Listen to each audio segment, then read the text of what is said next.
Listo. Ay, ¿cómo le saqué el otro día? Está.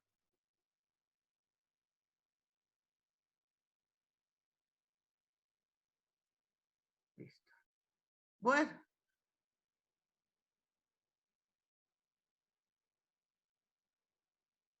¿Se ve bien? ¿Están viendo bien la imagen? Sí, doctora. Ya. ¿Y escuchan también? Perfecto. Sí, doctora. Muy Sí, bien. doctora. Cabeza Sí, doctora, se ve y bien. cuello. Perfecto, chicos. Cabeza y cuello. Este es nuestro tema de hoy. Y aquí vamos a repetir un montón de cosas que ya conocíamos y también vamos a ponerle algunos detalles nuevos. Esta, por ejemplo.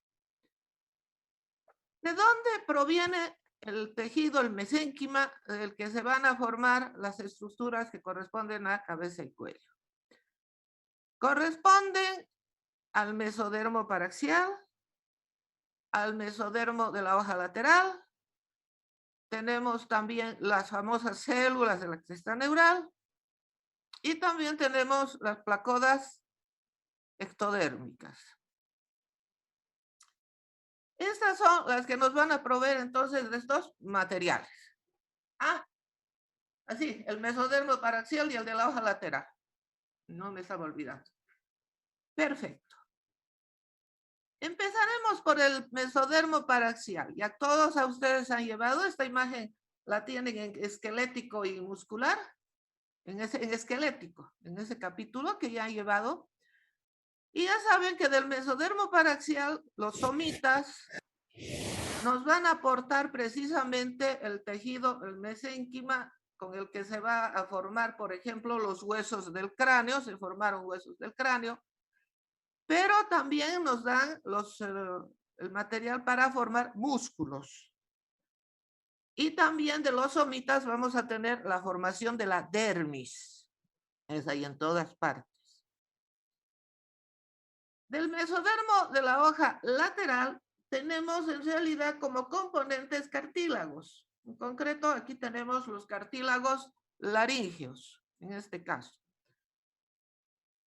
Y de las células de la cresta neural que se forman, ya sabemos cómo se forman, no vamos a repetir,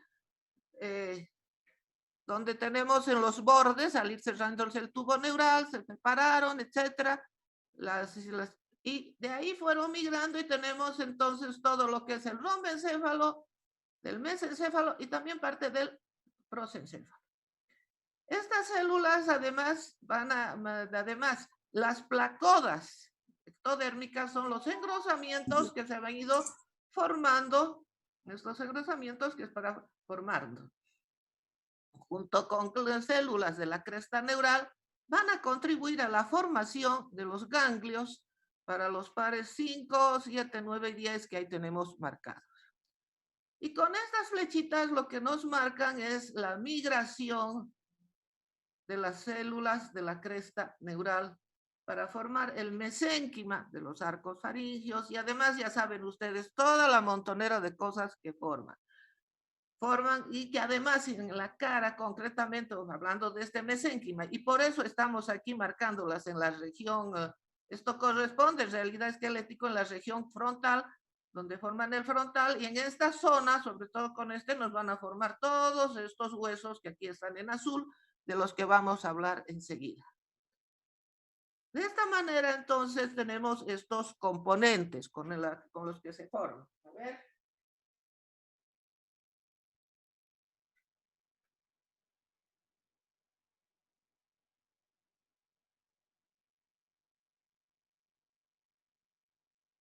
Bien, estaba viendo, no me olvidado nada, pero no se acuerda nuestro texto de que las células de la cresta neural las tenemos en cartílagos, las tenemos en los componentes óseos, los tenemos en la dentina, forman las meninges, etcétera. Forman, como hemos dicho, también parte de estos ganglios, son importantes en esta figura. De modo que toda esa lista completa ya la hemos visto en capítulos, como corresponde por ejemplo, en esquelético, la hemos visto también en nervioso. Lo que ahora tenemos que hablar es más concretamente de cómo llegaron a este sitio. que en realidad aquí tenemos desarrollo de 25, 29 y 5 de días y hasta 5 semanas, o sea, los 42 días. ¿Cómo se forman estos arcos faringios?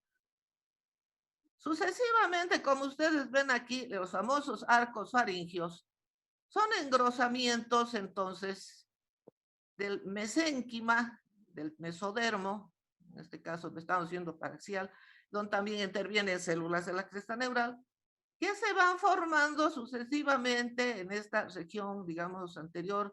Aquí está la prominencia pericárdica. Más detalle enseguida se van a tener. Vean ustedes cómo a medida, aquí está la placa óptica, por ejemplo, y cómo a medida que va desarrollando el encurvamiento cefalocaudal, aquí tenemos cómo se van dando los arcos. Pero observen que entre esta prominencia de mesénquima van separados por estas que son en las hendiduras. Entre un arco y arco se forma una, se forma otra, y estas son las hendiduras faríngeas. Esta es la parte de afuera que se ve en estos días. A partir de una característica, hemos dicho, del final de la tercera, cuarta semana, era la aparición de estas en esta región cefálica, de estas prominencias o arcos faríngeos. ¿Qué está ocurriendo por adentro? Por adentro de nuestro embrión, donde sabemos, les recuerdo, por ejemplo, aquí está el neuroporo, saben ustedes que se está formando, está el corazón, y también, bueno, por adentro, ya hemos hablado esta temporada de lo que es el tubo digestivo. Aquí está la parte que nos faltaba. Dijimos, empieza en el estomodeo, que sabemos que es la primitiva cavidad bucal. Y ahí empezaba la membrana bucofaringea, y ahí empezaba nuestro intestino anterior, lo habíamos nombrado, pero también dijimos que en este anterior había una dirección. Llegando a donde se está formando precisamente la tráquea, la yema pulmonar, habíamos dicho que esta partecita también se llama, o la podemos llamar intestino faríngeo, y que recién de aquí para abajo, lo que hemos llevado en las clases pasadas, empieza el esófago. En esta parte del intestino pueden ustedes ver cómo a ambos lados, estamos mirando solo de un lado, empiezan a aparecer una serie de evaginaciones. Y estas evaginaciones, las tenemos aquí, ven cómo se van formando, son las famosas bolsas faríngeas, estas evaginaciones. Y estas evaginaciones, está más adelante la imagen, está en el corte, esperen un cachito. Estas evaginaciones, sí, aquí está. Estas evaginaciones, miren las bolsas en este corte transversal. Estas evaginaciones, como ustedes ven, que están las bolsas, están justamente mirando, ubicándose, digamos así, mirando hacia la altura de los arcos, que son estos en el corte. Y aquí tenemos el espacio entre los arcos. Entonces, estas son las bolsas, estos son los arcos, y aquí tenemos las hendiduras faringeas que separan cada arco. Miren que no se abren, no se comunican, están separadas. Estas son de endodermo, estas son de mesénquima, ya hemos dicho que puede ser del mesodermo paraxial, y no puede ser, son de mesodermo paraxial y de células de la cresta neural, y las hendiduras por afuera son de ectodermo. Aquí tenemos las tres capas y aquí tenemos entonces esta imagen. Además tenemos aquí otro, antes de pasarnos de largo, aquí tenemos algo que vamos a ver después con relación a los arcos incluso, que hemos hablado en cardiovascular, en los arcos aórticos. Miren ustedes, aquí está el famoso saco aórtico del que ya hemos hablado, y aquí están los famosos arcos aórticos. Estas bolsas, pues, nuevamente eran 5, pero quedaron en 4, ya las vamos a ver por qué.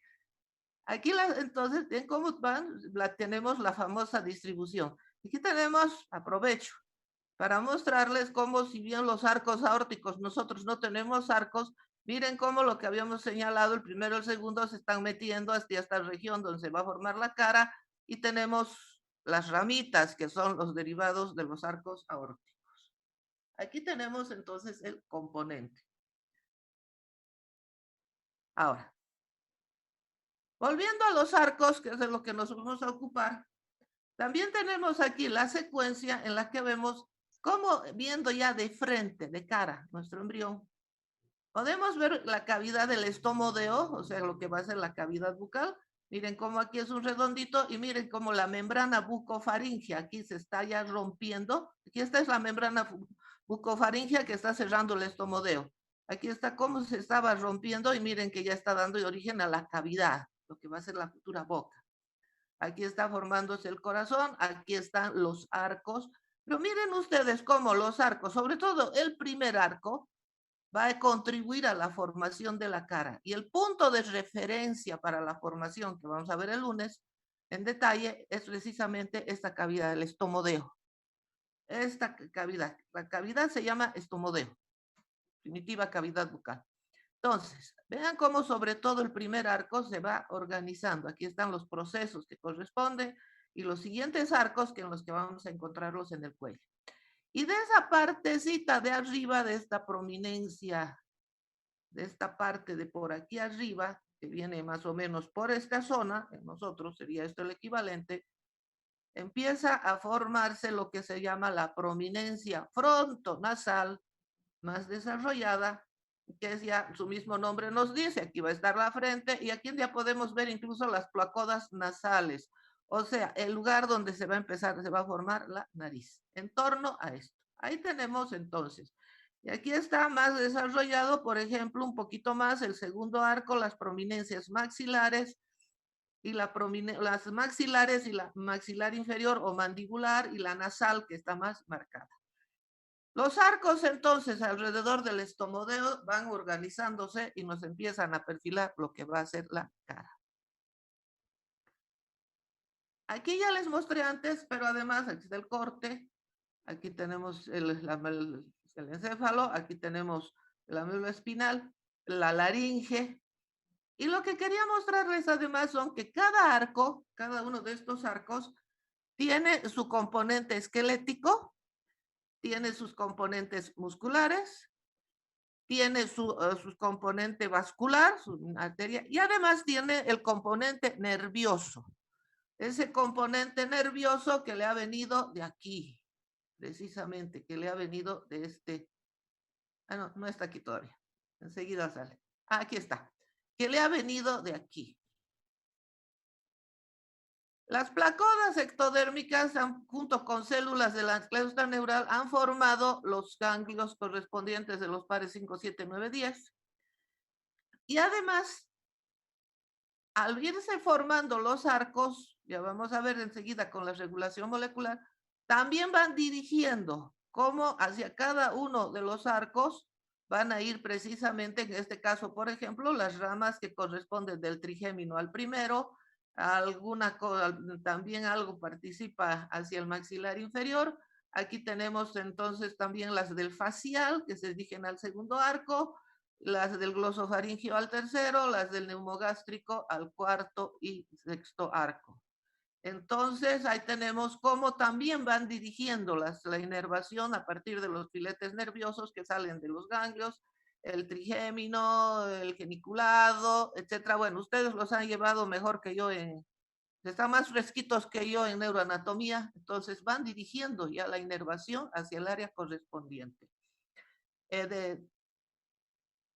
Tienen además los arcos, hemos dicho, el componente esquelético, el componente muscular.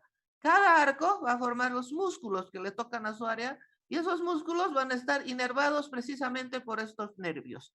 Y como ya hemos dicho varias veces, esta asociación entre el músculo y el nervio es eterna. No importa dónde se inserte nuestro músculo, por la inervación sabemos de dónde procede. Siempre los van a acompañar. Y cuando encontramos una lesión en ese músculo, hay alguna lesión neurológica, y por él ya sabemos también hacia dónde tenemos que apuntar para buscar. Son entonces los componentes y además ya hemos señalado que bolsas, endodermo, hendiduras, ecto y arcos, mesenquima. ¿Qué más tenemos? En este cuadrito está resumida todas las estructuras que se derivan de los arcos faringeos y las vamos a ver ahorita en detalle. Aquí tienen la lista completa, por si me olvido de alguno de los nombres, aquí ustedes pueden perfectamente revisar. Ah, lo que sí me omitía decirles, me estaba olvidando decirles que antiguamente, en los antiguos textos, por si acaso les comento, además que nuestro libro está, se lo llamaba arco, no se los llamaba arcos, se los llamaba, en realidad no se llamaban arcos faringios, sino les decían arcos branquiales. ¿De dónde salía lo de branquiales? Porque cuando los habían estudiado, se habían fijado en las branquias de los peces, porque son bastante similares a esto. Por ahí es donde los peces se respiran. Pero, como ustedes pueden ver, por eso he traído esta imagen, no existe como en los peces, las branquias en los peces están abiertas y por ahí entra, no sé cómo es la respiración en los peces, pero sé que por ahí respiran. Pero en nosotros no existe esa figura. Entonces, esto no se comunica, hemos dicho, por ninguna parte. Entonces, por eso es que ya no se usa lo de branquiales, sino faringios, porque están relacionados con la faringe. Esto lo señala nuestro texto y les recomiendo por si acaso por ahí escuchan el nombre. ¿Qué estructuras se forman de los arcos, de estos arcos? Estas que están aquí en las figuras. Necesito esto. El primer arco faringio, vamos a empezar con él. Tiene dos componentes. Punto de referencia, el estomodeo. Un componente que está dorsal, o sea, hacia los lados. Esta es la prominencia maxilar. Y uno que está abajo del estomodeo. También son dos mitades, pero mire que se juntan en uno. Se llama la prominencia maxilar o mandibular. Aquí están las dos. La maxilar y la mandibular. ¿Qué vamos a tener de estas prominencias? ¿Qué se va a formar? Empecemos con la maxilar. Es la que nos va a formar el maxilar superior. Nos va también a formar el hueso cigomático malar. Nos va a formar esta partecita del temporal. Estos son los derivados entonces que nos van a dar las estructuras de la cara. ¿Qué ocurre con la prominencia maxilar inferior o mandibular? Con ese nombre también es mandibular está. Esta, en primer lugar, aquí se forma un cartílago, el cartílago de Meckel, que aquí está en puntitos. Pero ojo, este cartílago de Meckel desaparece, excepto que se queda solamente en esta partecita dorsal, donde va a participar en la formación del yunque y el martillo, o sea, los huesecillos del oído. Ese es entonces lo que se va a formar del cartílago de Meckel. El resto desaparece. También vamos a tener por ahí el ligamento del martillo y el esfenomandibular. Ligamentos. El mesénquima que está alrededor del cartílago de Meckel, el mesénquima que está alrededor del martillo, que lo que ya no quedó, desapareció el cartílago, que se queda el mesénquima que estaba alrededor, es el que nos va a formar la mandíbula, o sea, el maxilar inferior. Y si ustedes saben perfectamente que si el mesénquima se convierte directamente en hueso, es una osificación intramembranosa. De modo que estos huesos se forman por osificación membranosa, excepto los que he mencionado, este también es membranoso, excepto el yunque y el martillo, que son huesecitos cortitos y que además incluso son los primeros, entre los que primero sufren osificación y donde tenemos osificación endocondral. Primero el modelito de cartílago hialino y luego la osificación viene la formación de hueso. De modo que aquí tenemos aquí está señalado donde teníamos el cartílago de Meckel, que ya hemos dicho que desaparece, esto que nos forma la mandíbula, y aquí tenemos la formación del yunque y el martillo. Aquí los tenemos.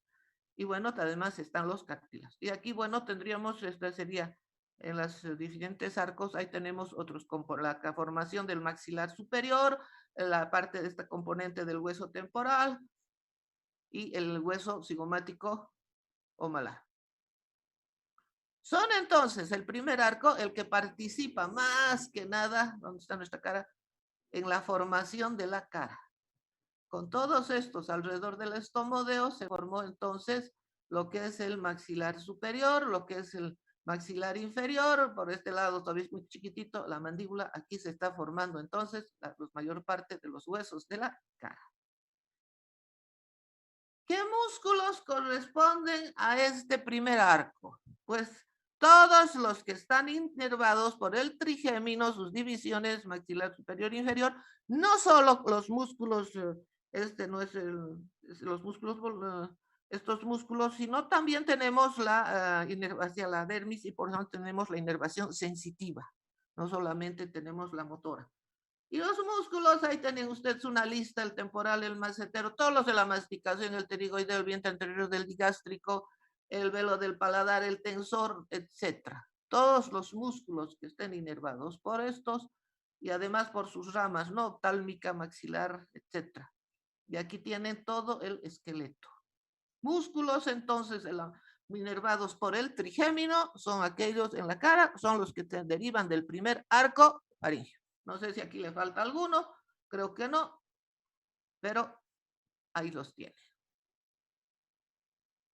¿Qué pasa con el segundo arco? Entonces, no se olviden, cartílago de Meckel forma los huesecillos del oído, forma esos ligamentos, pero no forma el maxilar inferior. No, es el mesénquima el que forma. Y por favor, no se lo confundan con el divertículo que hemos visto en el intestino la semana pasada. Lo único que tienen en común es que seguramente fue este señor el que los describió a los dos y por eso le pusieron su nombre. El segundo arco se lo llama arco ioideo, se lo llama también cartílago de Reicher. ¿Y qué otro nombre tiene? Espérense. ¿Tiene otro? No. Se lo llama arco ioideo y se lo llama cartílago de Meckel. Este segundo arco ya está más hacia abajo, hacia el cuello.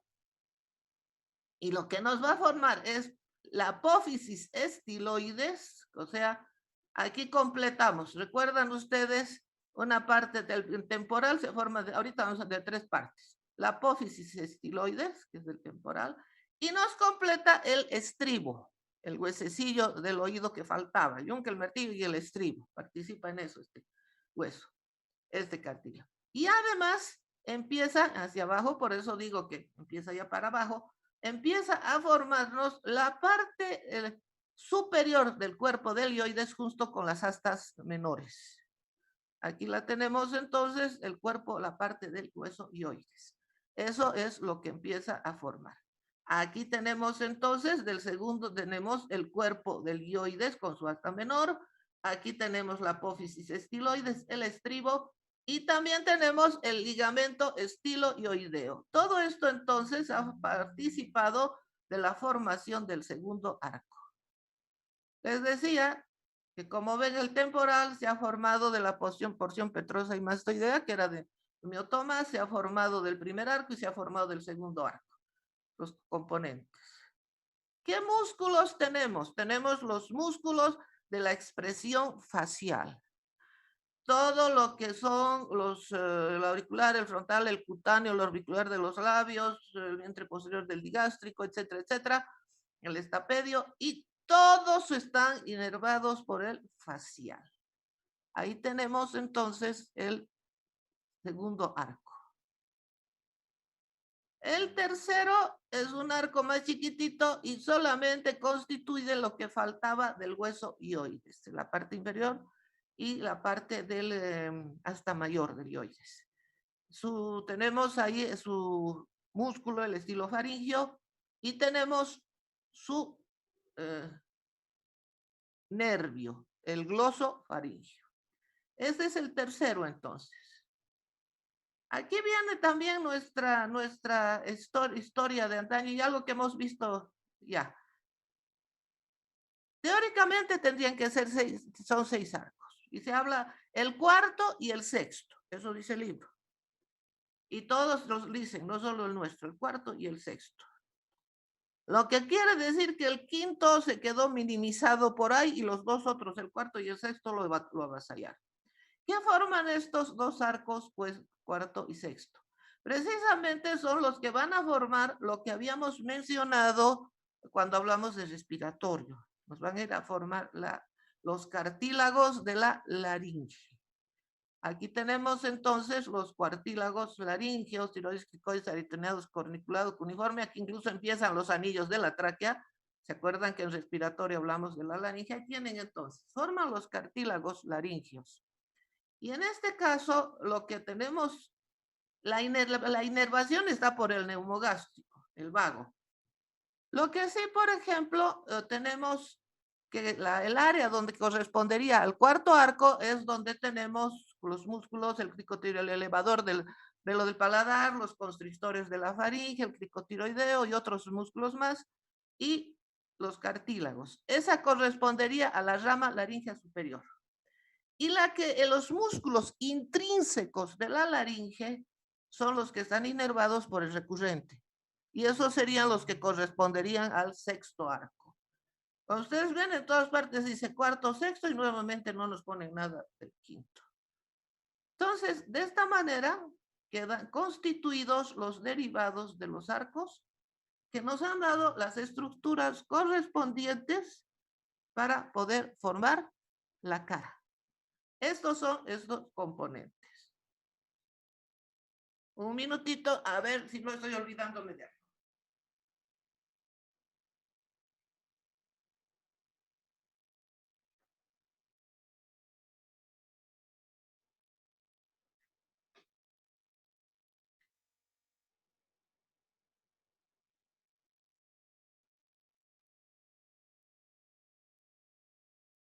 Bien.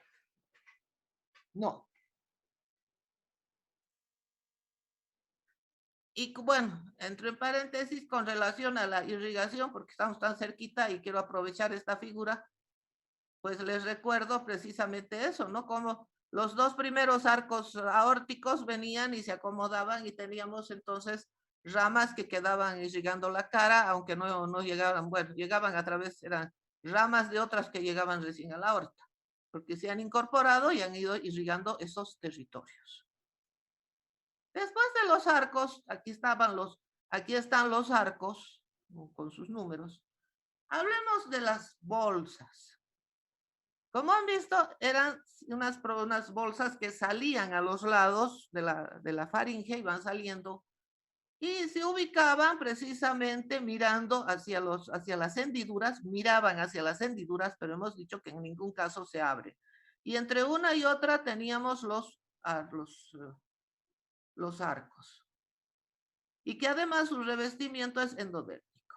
Veamos entonces ahora qué se forma. La primera bolsa está entre el arco 1 y 2. Bien.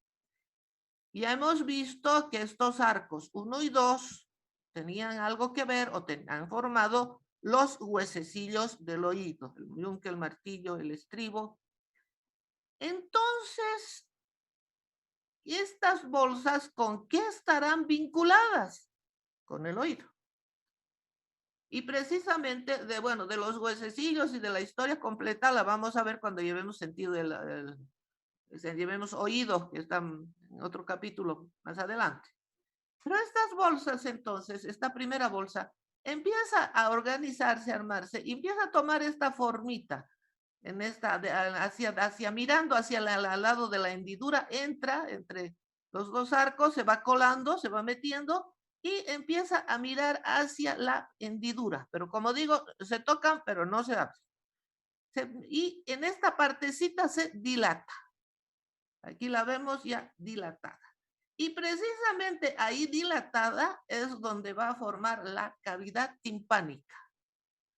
La primera bolsa, entonces, aquí está formando la cavidad timpánica y la comunicación angosta que sigue hacia lo que es la faringe, va a formar dice conducto auditivo, dice aquí, pero cuidado que se vayan confundiendo, porque se trata en realidad del receso tubo timpánico, o sea, es la famosa del trompa de Eustaquio.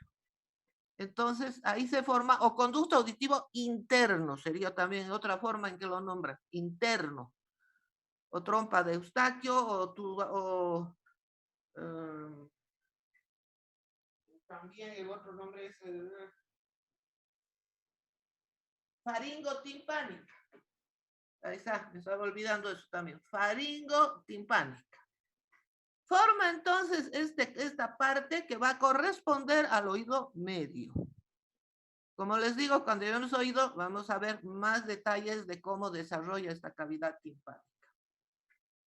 Fíjense también, y también porque nuestra trompa de Eustaquio, cuando nos resfriamos, se nos tapa. Está hacia la faringe. Mira hacia la hendidura. Y como recordarán, sabemos que este es endo y este es ectodermo, están juntitas. Y aquí es el área, más adelante también va a introducir entre ellas el mesénquima, pero en resumidas cuentas este es el lugar donde se nos va a formar precisamente el tímpano. Aquí está donde se nos forma el tímpano. Después hablaremos de esta figura del conducto auditivo externo. La primera entonces está relacionada con eso. La segunda bolsa está más abajo, entre la hendidura 2 y 3.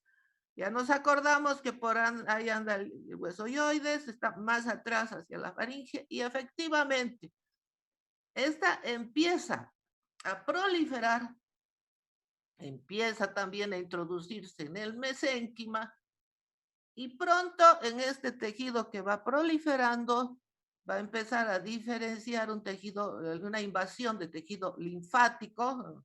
Ya sabemos que los linfáticos vienen del mesénquima. Y lo que quiere decir que en esta zona lo que se va a formar es las amígdalas palatinas. Ahí se van a formar. Entonces la bolsa se entra hacia el mesénquima formando unos cordoncitos. En esos cordoncitos el mesénquima los invade con tejido linfoide y se nos forma la amígdala palatina. Y en realidad, ¿qué nos queda a nosotros de la bolsa? ¿Qué nos queda del recuerdo de esa bolsa? Pues lo que nos recuerda es el lugar donde están las amígdalas, o sea, lo que es la fosa o la fosita o la fosa tonsilar o amigdalina. Ahí estaban apoyadas. Eso es lo que nos queda de la bolsa. Esas serían entonces las dos primeras. La tercera, la cuarta y la sexta. Bueno, aquí vamos a ver algo de mencionarlo, algo en relación a quinta, pero ya verán qué es. Se caracterizan estas por, espérenme un cachito, ajá. Aquí está entonces lo que les he dicho, la primera con sus conductos, aquí está la amígdala y aquí están esas bolsas cuarta y sexta. Enseguida vamos a llegar aquí, a este nivel. En esta se caracterizan por tener las dos, una ala dorsal y una ala ventral. ¿Qué se va a formar de estas bolsas?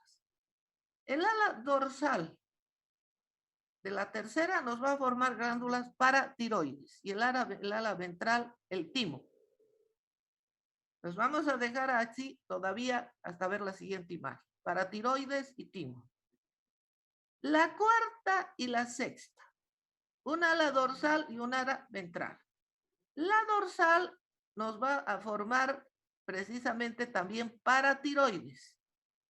Y la ventral nos va a formar este llamado cuerpo último branquial. También en nuestros textos más nuevos dicen último faringio, porque ya sabemos que lo de branquias no va. Pueden nombrarlo como último branquial o como último faringio. ¿Qué ocurre con estos? A medida que van desarrollando, van creciendo el timo, va creciendo, empiezan además a acercarse hacia las líneas medias y además empieza a bajar, o sea, se prolifera el tejido para encontrarse en la línea media, aquí lo tenemos como va, ha ido, decir, está migrando hacia la línea media, miren, aquí está, va proliferando y va creciendo hacia la línea media, y entonces se encuentra, esta es la del tiroides, se encuentra con el que viene de este otro lado, se fusionan y en bajar, ustedes saben que el timo está ubicado en la cavidad torácica por detrásito del esternón. Van bajando entonces y se van comunicando. Pero recuerden que esto se ha formado de la tercera bolsa. Al bajar, se lleva consigo también a la paratiroides. Por tanto, aunque esta se formó de la tercera bolsa, por seguir al timo, se convierte en paratiroides inferior. Entonces, eso le pasó. La de la tercera bolsa, como fue siguiendo, se bajó con el timo y terminó convertida en paratiroides inferior. En este caso tenemos la cuarta. La cuarta bolsa también proliferó este tejido, se desarrolló, se convirtió en paratiroides también, pero migró, se encuentra, aquí está la tiroides, de la que hablaremos después, solamente se dirigió de su lugar hacia la glándula tiroides que estaba pasando por ahí, porque también se ha formado más arriba y está descendiendo, y se acomodó y terminó siendo la de la cuarta, terminó siendo la paratiroides superior. Entonces, ahí tienen ustedes que la tercera bolsa se fue para abajo y terminó dando una paratiroides inferior. La cuarta se fue nomás directito y terminó siendo la superior. Y esta que sería el cuerpo último branquial, migró con ella y se incorporó dentro de la tiroides, formando lo que son las células parafoliculares, que son las que producen calcitonina, que está relacionada con el metabolismo del calcio. De esta manera nos han dado estas glándulas, nos han dado esta posición. Es decir, esto es lo que nos han dado las bolsas faríngeas. Y finalmente, aquí tenemos lo que pasó con las hendiduras. Como ven, estaban las hendiduras entre los arcos 1 y 2, en este caso. Y se creía que la primera hendidura faríngea era la que iba a formar el conducto auditivo externo. Miren, estos son dibujos de una anterior versión de nuestro texto, no es de la actual, y nos dice conducto auditivo externo aquí. Pero esta idea es falsa. No es la hendidura la que forma el conducto auditivo, sino es una invaginación que se produce del primer arco, una invaginación del primer arco, la que va entrando, toma contacto con la bolsa y es la que forma el conducto auditivo externo. Esa es entonces, es una invaginación del primer arco, la del conducto auditivo. Y la proliferación del segundo arco, como ven aquí, esa proliferación tanto hacia arriba como hacia abajo termina cerrando todas las hendiduras. Recuerden, aquí no tenemos la imagen, pero tenemos esa figura. Es de origen ectodérmico, pero tenemos esa figura. Este arco va hacia abajo y va tapando las otras hendiduras que había. Como ustedes recordarán, no sé si no está por aquí. Va tapando las otras hendiduras y a medida que las va tapando, va cubriendo y de esa manera en el cuello no tenemos ningún orificio.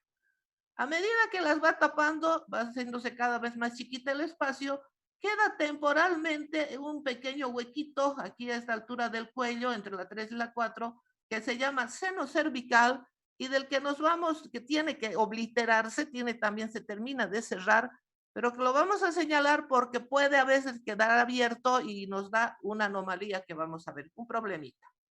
Entonces, todas las hendiduras son tapadas, pero además entre el mesénquima del primer arco y el del segundo también nos forman lo que sería el pabellón de la oreja. Y el segundo arco es el que más aporta a la formación de la oreja. Nuevamente, cuando veamos el auditivo lo vamos a ver eso. Entonces, estos sí van a formar la oreja. Entonces aquí y nos falta, bueno, el oído interno. De esta manera, entonces, tenemos esto constituido. Y aquí está el seno cervical. Y el resto de las hendiduras, como les he dicho, desaparece por completo. Este vamos a volver también. Y ahí tienen nuevamente el derivado de las bolsas, la cavidad timpánica, el conducto auditivo, o sea, trompa de Eustaquio. Conducto auditivo, no se olviden, interno. Amígdala, la fosa amigdalina, las paratiroides, el cuerpo, la glándula tiroides. Ahí tienen ustedes esos derivados. Ahora bien, nos viene una tarea interesante que nos habla de la regulación del molecular. Parece complicadita, pero no lo es. Ya verán que todas estas cosas las hemos visto. Empecemos con esta figura que nos da origen a las células de la cresta neural. Esto hemos visto en el desarrollo del sistema nervioso, ¿se acuerdan? Están vinculados con el hecho de que se van marcando regiones en el rombencéfalo, que son los famosos rombómeros. 1, 2, 3, 4, 5, 6, 8. Y hemos señalado ya de los rombómeros que de ahí migraban las células de la cresta neural hacia los arcos faríngeos. Ahora sí, aquí están los arcos. Y ahí están las células migrando. Bien. Hay un aporte también del mesencéfalo, que aquí las tenemos en colorcito con estas flechitas, un aporte del mesencéfalo. En esta zona, entonces, al producirse esta migración hacia esta zona, es donde estas células, en primer lugar, de los rombómeros, fíjense que la migración de células no ocurre en los 8 rombómeros. Tenemos esta parte anterior que viene del mesen, más el rombómero 1 y 2 nos dan para el primer arco. Al segundo arco llegan las del rombómero 4 y del 5 y las de los rombómeros 6 y 7 nos llegan a estos arcos 3, 4 y 6. Fíjense entonces que en estas áreas no existe migración de células hacia los arcos. Hay espacios, el 3, el 5 y aquí en el octavo rombómero tampoco manda. Entonces aquí no hay migración. Migran algunas, pero las que migran aquí no pueden irse a apoyar a los arcos que están, por ejemplo, al 2 o al 4, al 4 o al 6. Pero existen estos espacios. Y después vamos a ver esta figura. Esta migración además hace que se encuentren con precisamente los ganglios, estos ganglios que se formaron tanto de células de la cresta neural como se formaron también de las blacodas ectodérmicas, esos engrosamientos del ectodermo, y en estos ganglios que corresponden, ahí está, a los paros craneales que hemos mencionado, esas líneas que hemos visto antes son las que van dirigiendo precisamente las ramas que tienen de cada uno del par craneal, las ramas, que tenemos la oftálmica, la maxilar superior, la maxilar inferior, las ramas del facial, las van dirigiendo entonces precisamente estas distribuciones importantes porque las van dirigiendo ya esas ramas hacia el destino donde tienen que inervar. Les van mostrando el camino. Un minutito, por favor.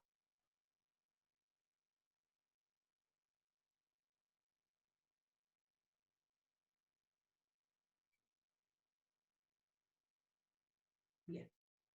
Ahí tenemos entonces las células que se van separando. Ya tenemos entonces un componente, células de la crista neural. Después vamos a volver a esto. Por otra parte, antes se suponía que estas células eran las que iban a marcar los patrones, dice, los patrones de desarrollo. O sea, iban a marcar cuáles eran las estructuras que tenían que formarse ahí. Por decirles, hemos visto que de los arcos tenemos huesos, tenemos cartílagos. Se pensaba que eran ellos los que marcaban tal cosa. Pero resulta que las bolsas faríngeas se forman antes de que se produzca la migración de las células e incluso pueden antes de que tengamos, decir, esa migración de las células están formadas, incluso antes de que se formen los arcos. Antes de que se formen los arcos, ya están formadas las bolsas faríngeas. Entonces, el control de lo que ahí tiene que pasar está dado por las bolsas faríngeas, no por las células de la cresta neural. Sin embargo, aquí nuevamente, estaba olvidando recordarles que tenemos a el BT1, NT1, que es uno de nuestros genes conocidos, que anda también manejando algo muy importante aquí, que son las interacciones epitelio-mesenquimatosas. O sea, que nada de esto se produce de manera aislada, sino que hay una regulación. Y parece que son precisamente las bolsas las que regulan el patrón de lo que se va a formar en los arcos. La primera bolsa, la que le va a decir, aquí tienes que hacer huesos. La segunda, que estamos visto que está hacia el cuello, va a decir aquí más abajito, o esta más abajito, tienes cartílagos para la laringe. Son ellas las que regulan el patrón, cómo son, dónde están, qué son, en estas bolsas faríngeas. Y aquí tenemos además los componentes y la migración además de las células para formarlas está nuevamente por el factor de crecimiento de los fibroblastos. Aquí está para formar nuestros factores. Visto en un esquema, aquí tenemos cómo están organizados los genes en nuestras bolsas. Tenemos en el endodermo de la partecita de atrás, o sea, en el posterior, porque aquí sí está el corte de adelante, esto es para adelante y esto es atrás. Tenemos la proteína morfogenética ósea. En el endodermo que está hacia adelante, anterior, tenemos el factor de crecimiento de los fibroblastos. En la parte más dorsal, por aquí atrásito, tenemos PAX1 y en un par de ellas, simplemente en la 2 y en la 3, aquí atrásito, aquí está atrás, tenemos un poquito de nuestro conocido erizo. Son ellos entonces los que van regulando la formación. Pero resulta, espérense, no, pero resulta de que no se trata solamente de que estos den la orden. Ellos dan la orden de lo que hay que hacer. También tiene que responder es el mesénquima de alguna manera para decir si la acepta o no, ¿verdad? ¿Y cómo responde? O sea, ¿cuál es la respuesta del mesénquima para decir, nos ha llegado esta orden, alístense, tenemos que hacer esto, tenemos que cumplir, etcétera? Pues otros genes que nosotros conocemos y que son los famosos OX, creo que estaban en la primera imagen. A ver, estaban por aquí arriba, ¿sí? Me parece que sí. No, no estaba. Bueno, son estos. Entonces, ahí tenemos los genes de homosecuencia, los OX, que también los hemos visto cuando hemos hecho el rombencéfalo. La única novedad que tenemos aquí con los OX, que ya sabemos que son los receptores y que son los encargados, que decir, al mesénquima está llegando el mensaje de que hay que formar un hueso con estas características, qué sé yo, un cigomático, y es así, quizás tiene que hacerse cigomático.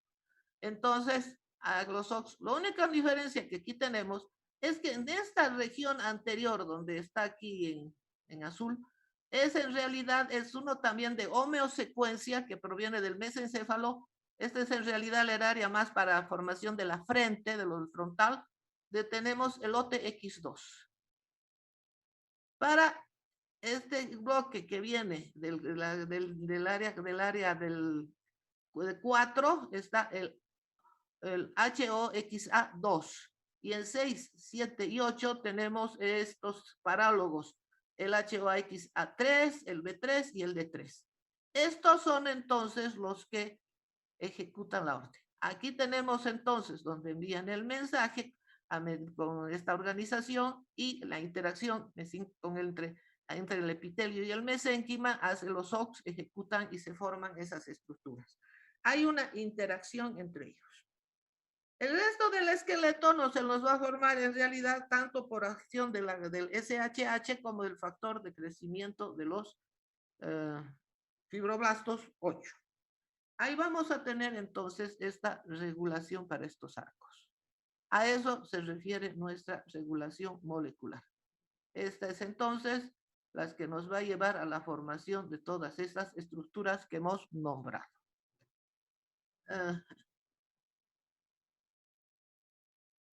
Bien. Y aquí viene entonces la otra parte que corresponde a las famosas anomalías. ¿Qué puede pasar? En relación a la amígdala palatina, nada. Bueno, sí. En relación precisamente al seno cervical, que tenía que cerrarse. El segundo arco ha ido migrando, hemos dicho esto, hacia abajo, y nos ha cerrado, hemos dicho, todas las hendiduras que había.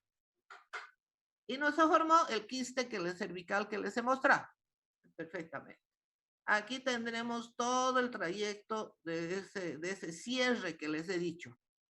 Ahí también tenemos aquí que puede haber fístulas preauriculares en oído, que puede ser una proteíncita en oído, vamos a ver esto. Puede haber también en el oído. En esta figura entonces tenemos todo el nivel donde pudo haber quedado un pedacito de esas hendiduras que no quedó cerrada, nos quedó bien tapada.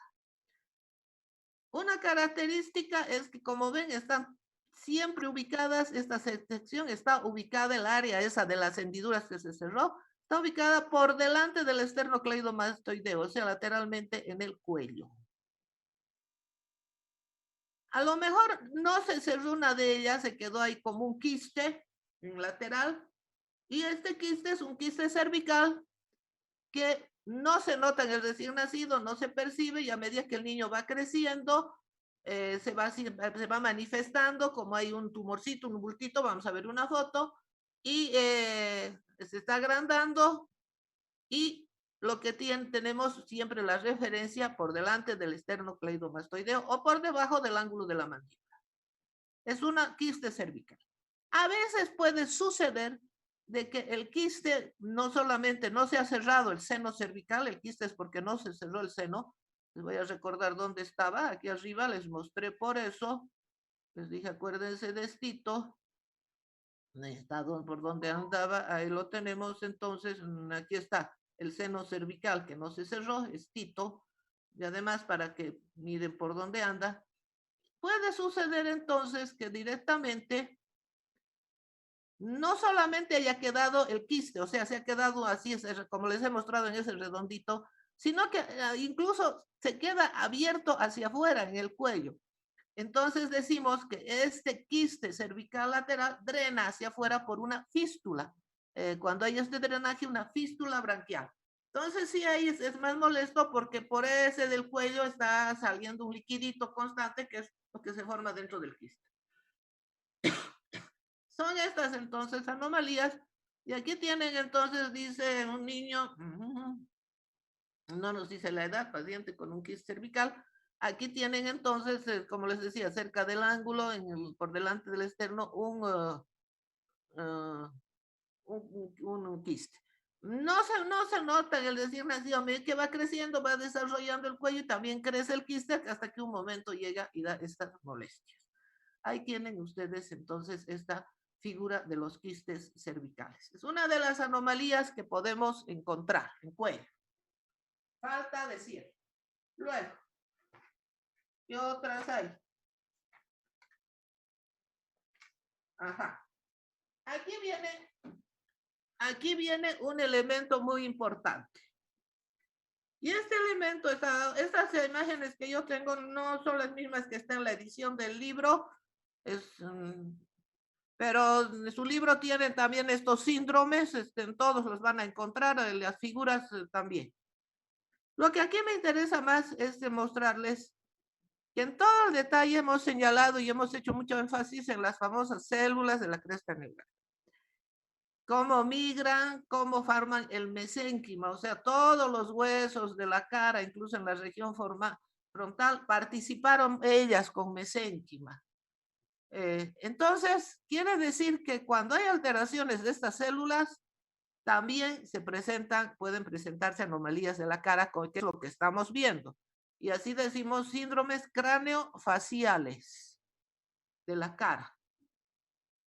Y en este caso, les recuerdo además que tenemos como gran problema que, es decir, que esas células, además, No solo han participado en la cara, digan, ¿dónde no las hemos visto? Las hemos visto muchísimo, por ejemplo, en corazón. Y se acuerdan del campo cardiogénico secundario que formaba el tronco y el cono. Lo que quiere decir que cuando hay lesiones de estas células y en estos casos de estas anomalías craneofaciales, no es raro de que vayan acompañadas con trastornos, a ver, tetralogía de Fallot, transposición de los grandes vasos, tronco arterial no tabicado, en fin, todas esas anomalías valvulares incluso que hemos encontrado en corazón. En estos síndromes también existen esas malformaciones o se acompañan, porque también hemos mencionado que son células muy delicadas y que fácilmente pueden ser, y ahí nos menciona, me refiero al libro, dos agentes teratógenos, seguro que hay otros, la que sería, por ejemplo, el ácido retinoico, el exceso, o que pueden ser, por ejemplo, el alcohol. En este caso de los pacientes con anomalías craneofaciales, tienen ustedes en mi dibujo y en su libro no está en el mismo sitio, pero tienen estas fotos también. La edición 14, esta es de una anterior. Son los síndromes, entonces, por ejemplo, el primero, el A. Este primera es el síndrome de Treacher-Collins.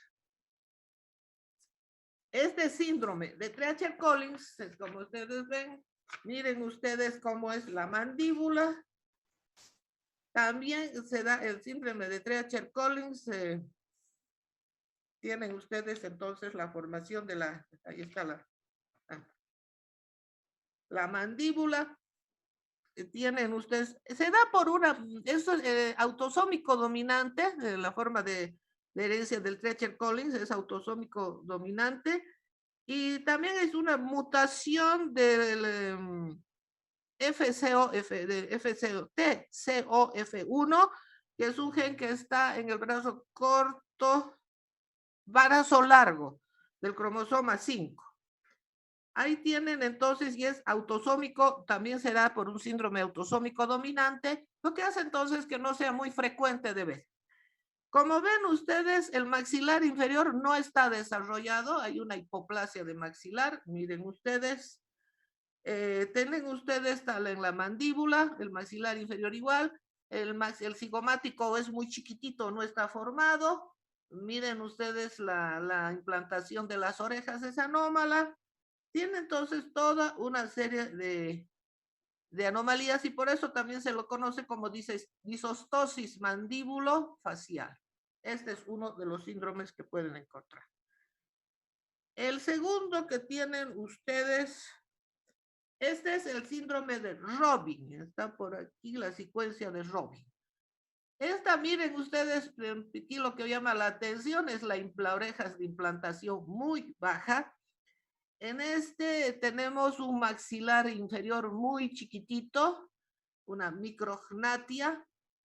En el síndrome de Robin también encuentran ustedes, por ejemplo, la presencia de que puede que existe la cavidad bucal es chiquita y la lengua se va hacia atrás.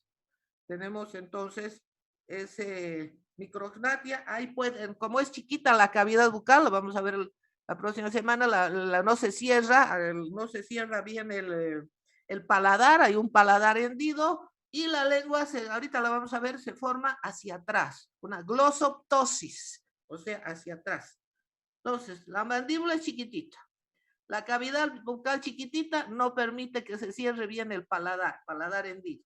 Y tampoco permite que la lengua se desarrolle normalmente y se queda hacia atrás, glosoptosis. Y las orejas de implantación baja. Esta es la anomalía de DiGeorge. Esta es la que tiene mayor cantidad de problemas. Esta es una anomalía el síndrome, tienen como el síndrome velocardiofacial. Después tienen ustedes como síndrome de Sprintzen, es una delección del brazo largo del cromosoma 22, donde hay una gran cantidad de anomalías que lo acompañan, pero en esta del síndrome de DiGeorge, una de las que está más Hay nuevamente los ojos, el hipertelorismo, hay una microsomía, pero la problemita de también es que hay anomalías a nivel del timo. Puede o no haber presencia de timo e incluso de paratiroides, pero timo. Y en este caso tenemos graves problemas con el calcio. Y tiene todo un surtido completo que les describe en el texto de alteraciones. Ya les he dicho, está. Y también en algunos casos, el Sprinzel se acompaña con anomalías del tronco conales, o sea, de los vasos sanguíneos vasculares. Esta otra que se llama la microsomía, un espectro de Golden Hean. Nuevamente, aquí, por ejemplo, perciban que no se ha formado el pabellón de la oreja. Es la microsomía hemifacial. Igualmente pueden ver la mandíbula chiquita, pueden ver la falta de formación de la oreja. Como les digo, estas no están en el mismo orden en su libro, pero tienen ustedes ahí las fotos similares, otros más.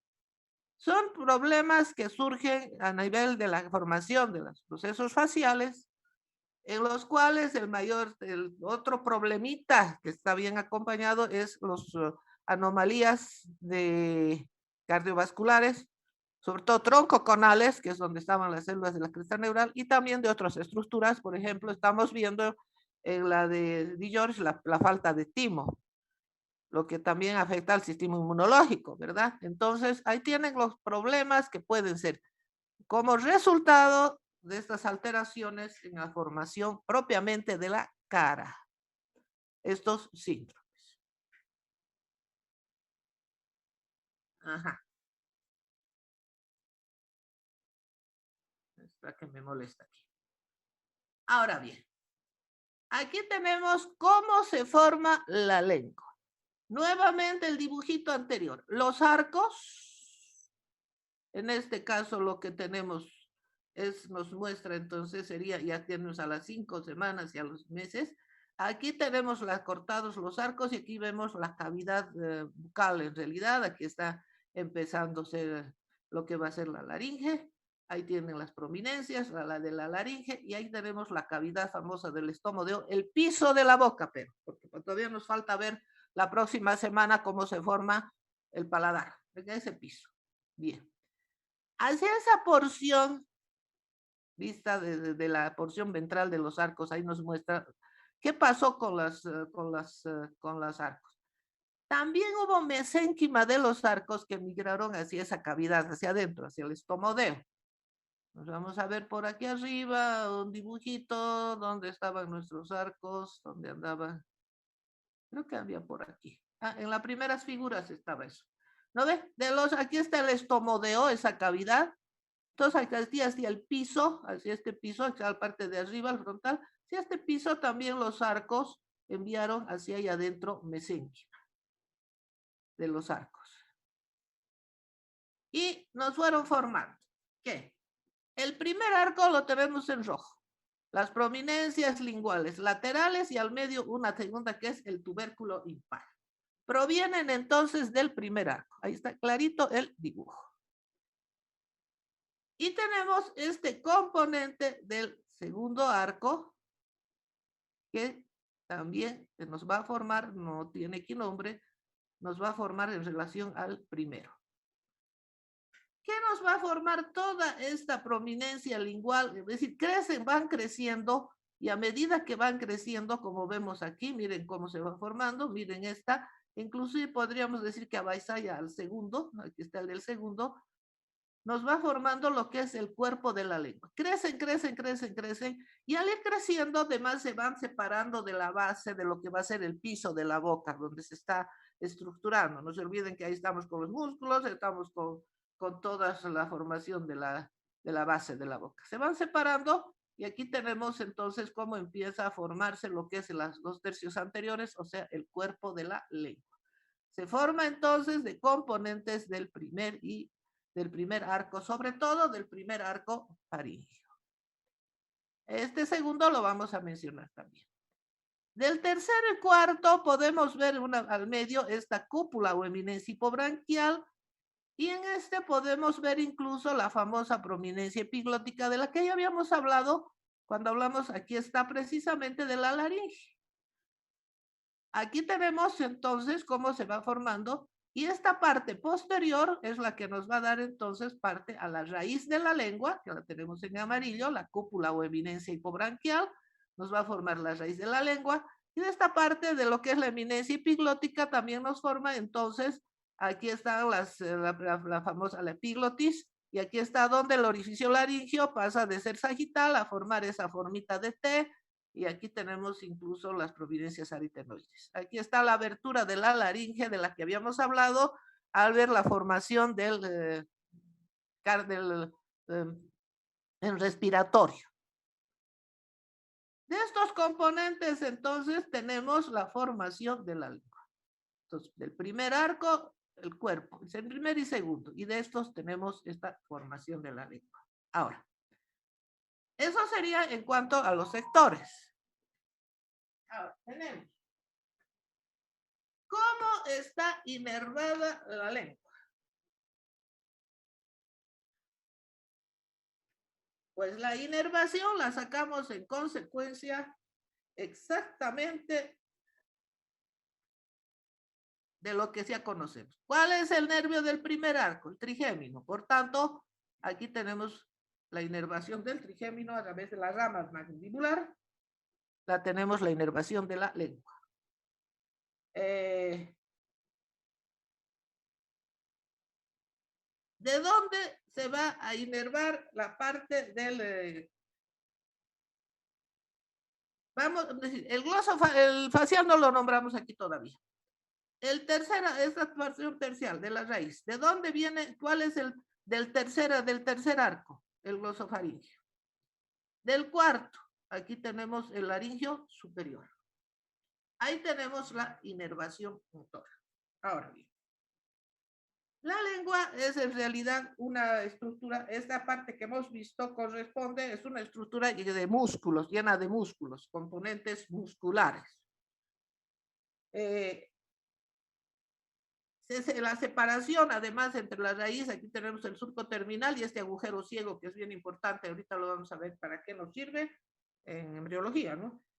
Y ahí tenemos que de dónde provienen los músculos y nos viene la inervación. Pero tenemos, además de esta inervación, tenemos también una inervación sensitiva. Entonces, ahí tenemos que la inervación sensitiva está fundamentalmente dada por el trigémino y por el glosofaringio. Ahí tenemos la inervación sensitiva. Pero también tenemos una sensación gustativa, una inervación gustativa. Y igualmente tenemos en esta zona, aquí es donde hace presencia el segundo arco, porque la gustativa, o sea, la sensorial espacial, sí viene de una ramita del facial, que es el del segundo arco. Y es precisamente la que nos es la llamada cuerda del tímpano o intermediario de Reisner. Entonces, como ven, aquí sí está, nos da, el facial nos da esa inervación sensitiva, el trigémino el resto de la inervación que nos corresponde. Ahora, ¿de dónde proviene, sin embargo, la mayor cantidad de los músculos de la lengua? Provienen de los miotomas occipitales. Y, por tanto, tenemos que en este segmento la musculatura de la lengua está inervada por el hipogloso, que es el que corresponde a los miotomas occipitales. Así que de estos mismos sectores nos sale toda la inervación que nos viene para la lengua.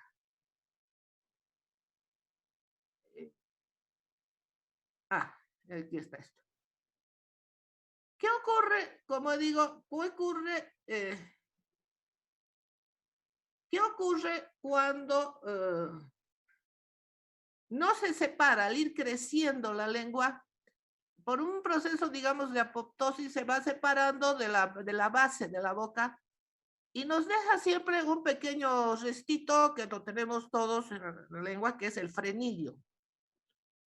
¿Qué pasa cuando este frenillo es demasiado largo y no se ha producido su degeneración, es largo y puede llegar más adelante o sujetar la lengua o ser demasiado largo y llegar hasta la punta de la lengua. Entonces tenemos eso que se llama la anquiloglosia.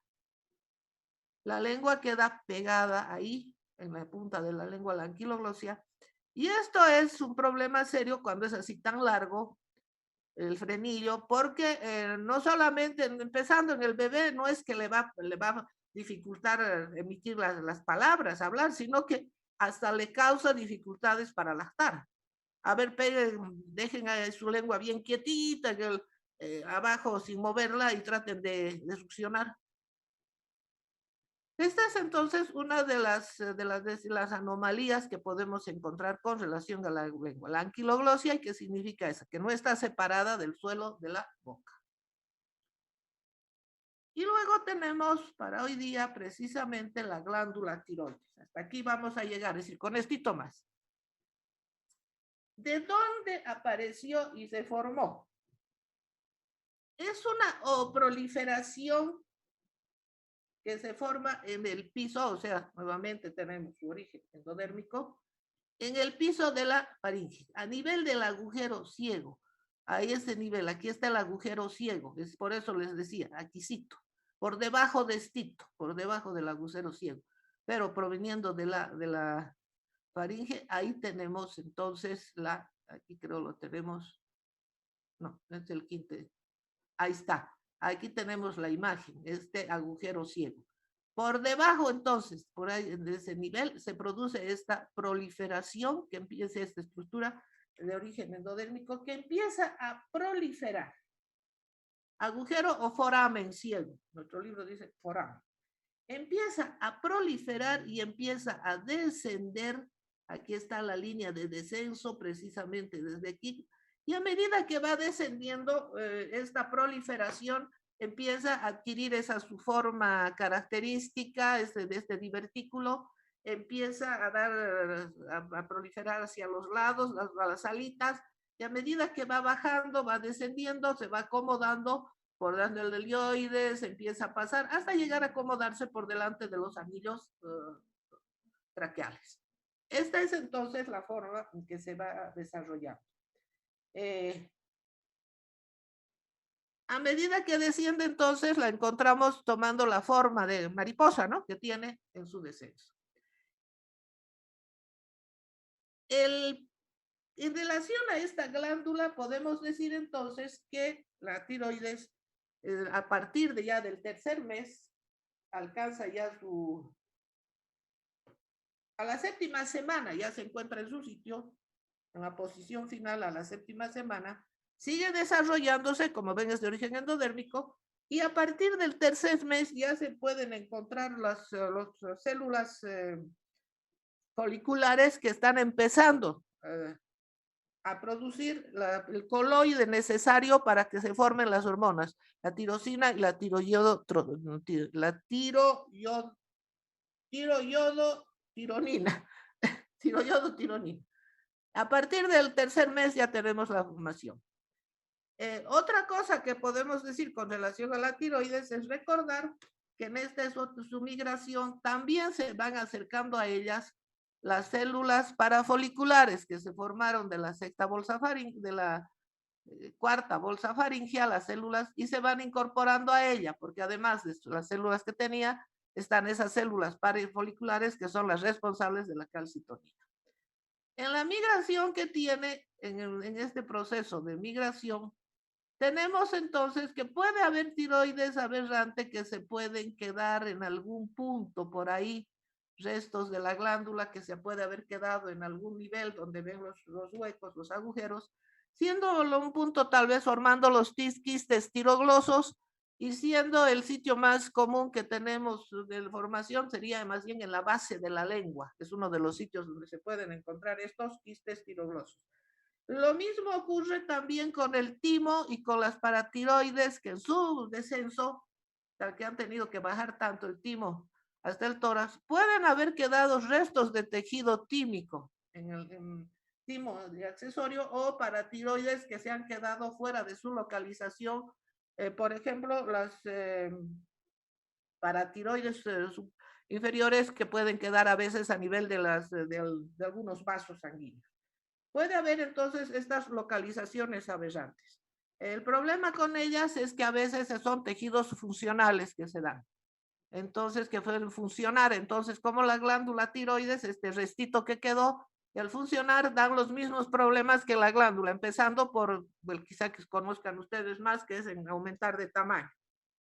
Son entonces alteraciones y aberraciones que podemos encontrar. Tenemos las anomalías, los quistes tiroglosos,